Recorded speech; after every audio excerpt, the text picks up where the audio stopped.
ঘরে বসে আপনিও কিভাবে এরকম একটা শাওয়ার জেল বানিয়ে ফেলতে পারবেন, এটা সম্পূর্ণ প্রসেস থাকবে আমার এই ভিডিওতে। তো দেখতে চাইলে অবশ্যই আমার সাথে থাকুন। আসসালামু আলাইকুম সবাইকে, কেমন আছেন সবাই? আশা করি সবাই ভালো আছেন।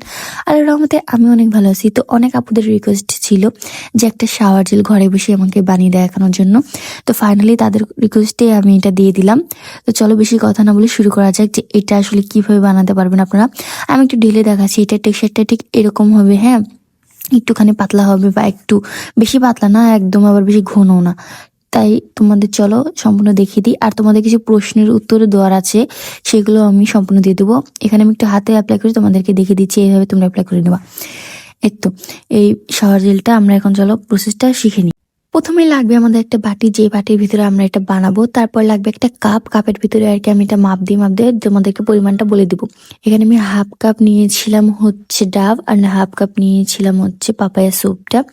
তোমরা এখানে যে কোনো সোপ দিতে পারো, কিন্তু আমার কাছে মনে হয় এই দুইটা দিলে আর কি বেশি ভালো হয়। তারপর লাগবে হচ্ছে আমাদের গরম পানি। গরম পানিটা দেওয়ার সাথে সাথে আমাদের সাবানগুলো যেগুলো আছে সেগুলো আর কি গলে যাবে।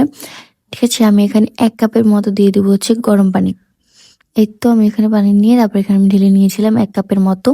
এটাকে এখন আমি একটু নাড়িয়ে চাড়িয়ে তারপর এটা ঢাকনা দিয়ে ঢেকে রাখবো যতক্ষণ না ঠান্ডা হয়, ততক্ষণে এটা আর কি শুকিয়ে যাবে। ঠিক আছে, এই তো আমি এখানে আর একটু অল্প একটু দিয়ে নিয়েছিলাম। হ্যাঁ, যেহেতু সাবানটা একটু বেশি দেওয়া হয়ে গেছিলো, যাই হোক, দেওয়ার পরে আমি এটা ঢাকনা দিয়ে ঢেকে রেখেছিলাম।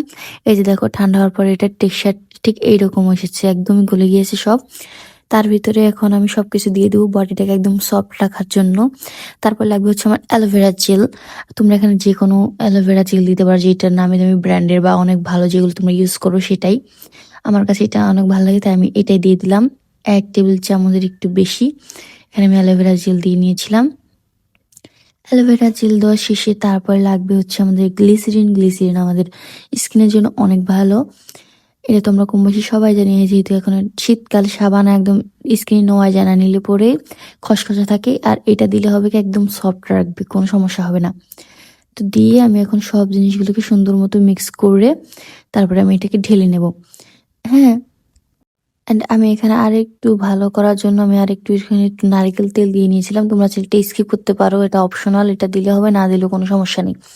আমি এটা দিয়েছিলাম। যাই হোক, এখন দেওয়ার পরে সুন্দর মতো আমি এখন মিক্স করে নেবো। আমার এখানে একটা ভুল হয়েছিল, এখানে আমি বেশি এরকম একদম নাড়িয়ে চাড়িয়ে একদম ভালোভাবে মিক্স করে ফেলেছিলাম। তোমরা একটু কম করবে, হ্যাঁ, আমার একটু বেশি হয়ে গেছিলো, বিধায় ফেনা উঠে গেছিলো। এটা কিন্তু আবার পরবর্তীতে আমার ঠিক হয়ে গেছিলো, সমস্যা নাই। এটা উপর দিক থেকে একটু ফেনা উঠেছে, নিচের দিক থেকে ঠিকই ছিল। যাই হোক, তোমরা একটু চেষ্টা করবা যাতে ফেনা না ওঠে, যেহেতু এটা বডি ওয়াশ। এটা তো হয়ে গেছে আমার। এখন আমি সুন্দর মতো এই বোতলে যেটা তোমরা সংরক্ষণ করতে চাও সেটা তোমরা ঢেলে নেবা। আমি এই বোতলে ঢেলে নেব। ঠিক আছে, এটা আমার বোতলে ঢেলে নেওয়া শেষ। এই দেখো ফেনার কারণে কেমন লাগছে, তাই না? যাই হোক, এটা কোনো বিষয় না, এটা পরবর্তীতে ঠিক হয়ে যায়।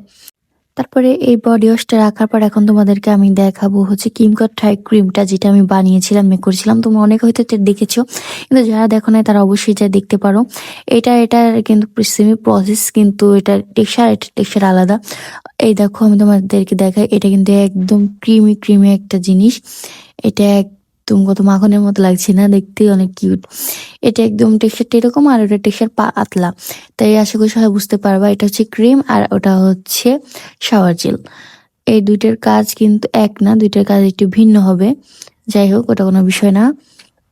যারা এটা টিউটোরিয়াল দেখো না তারা অবশ্যই দেখবা। আর অনেকের প্রশ্ন থাকে যে এটা যে বানিয়েছি এটা কতদিন ভালো থাকবে। এইটা তোমাদের 1 মাসের উপরেও ভালো যাবে।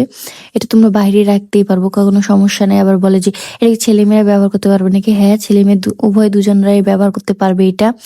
আর এটা নিলে কি হবে, এটা নিলে তোমাদের বডিটা সফট রাখবে, কোমল থাকবে, উজ্জ্বল করবে, ফ্রেশ রাখবে, যেহেতু এখন শীতকাল। যাই হোক, এরকম নতুন নতুন ভিডিও দেখতে চাইলে অবশ্যই আমার ইউটিউব চ্যানেলটি সাবস্ক্রাইব করতে পারো। আমার ইউটিউব চ্যানেলে রেগুলার এইসব ধরনের ভিডিও আসতেছে। তো যারা দেখো না তারা অবশ্যই আমার ইউটিউব চ্যানেলটিতে একটু সাবস্ক্রাইব করতে পারো, আমাকে একটু সাপোর্ট করতে পারো। পাখিরা যারা তোমরা আমাকে পছন্দ করো, সবাই ভালো থাকবে, আল্লাহ হাফেজ, বাই।